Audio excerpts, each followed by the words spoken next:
1066ஆம் ஆண்டில் வெற்றியாளர் வில்லியமின் வெற்றி ஒரு புதிய மன்னரை முடிசூட்டியது மட்டுமல்லாமல் ஆங்கிலத்தை அடிப்படையில் மறு வடிவமைத்த சொற்களின் படையெடுப்பை தொடங்கியது.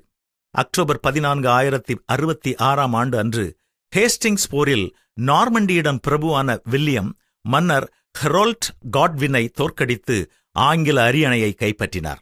இது ஆட்சியாளர்களில் ஏற்பட்ட மாற்றம் மட்டுமல்ல, இது ஒரு புதிய மொழியையும் கலாச்சாரத்தையும் ஆங்கில சமூகத்தின் முன்னணிக்கு கொண்டு வந்தது.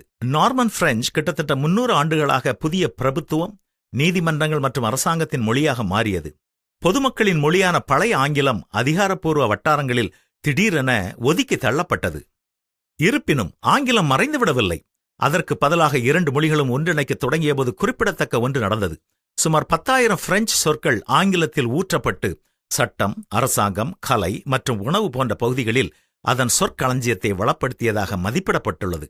நீதி, பாராளுமன்றம், மாட்டிறைச்சி, கலைஞர் மற்றும் இசை போன்றவற்றிற்கான ஆங்கில சொற்கள் அனைத்தும் நார்மன் பிரெஞ்சு வம்சாவளியை சேர்ந்தவை.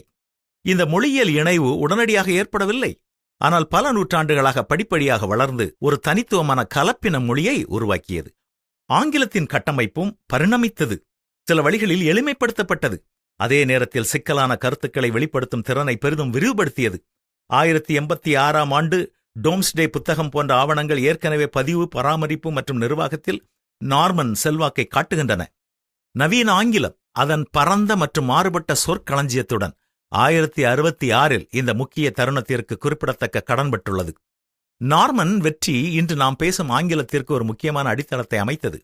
அது இறுதியில் உலகம் முழுவதும் பரவும் ஒரு மொழி. பொதுவாகவே நாம் எந்த ஒரு புதிய கருத்தையோ ஆலோசனையோ ஏற்றுக்கொள்வதை குறித்து தயக்கம் கொள்கிறோம். பலர் அப்படி வரும் புதிய கருத்துக்கள், ஆலோசனைகளுக்கு எப்பொழுதும் எதிர்த்து நிற்கும் குணமுள்ளவர்களாகவே இருக்கிறார்கள். இப்பொழுது நாம் கேட்ட குறிப்பினுடைய அடிப்படையிலே ஆங்கில மொழியின் வளமைக்கு காரணம் அதை ஏற்றுக்கொண்ட 10,000 பிரெஞ்சு வார்த்தைகள்தான். சுயமான ஆங்கிலேயர்கள் தங்கள் மொழி பாதிக்கப்படுகிறது என தொடர்ந்து சண்டையிட்டு இருப்பார்கள் என்றால், இன்று உலகத்தின் எல்லா நாடுகளிலும் பயன்படுத்தப்படும் ஒரு மொழியாக ஆங்கிலம் மாறியிருக்க வாய்ப்பே இல்லை. எனவே நமது வாழ்க்கையிலும் மற்றவர்கள் கொடுக்கும் ஆலோசனை மற்றும் புதிய கருத்துக்கள் இவைகளை பெருமை உள்ளவர்களைப் போல வேண்டாம் என்று உதறி தள்ளாமல் எல்லாவற்றையும் ஆராய்ந்து பார்த்து நலமானதை பற்றிக் கொள்வோமா?